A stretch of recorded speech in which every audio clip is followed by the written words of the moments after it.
The early bird gets the worm. In English, you can be an early bird or a night owl. Imagine we have two people, Bertha and Greg.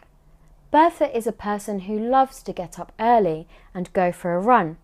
She's always the first in her family to wake up, whereas Greg loves to party. He gets back from work, stays out until the early morning, and sleeps in. Bertha's an early bird and Greg's a night owl. Early bird comes from the idiom, the early bird gets the worm, meaning people that start their day early will be rewarded. These idioms are not hard work to learn. Thanks for watching. Go on and give these idioms a try.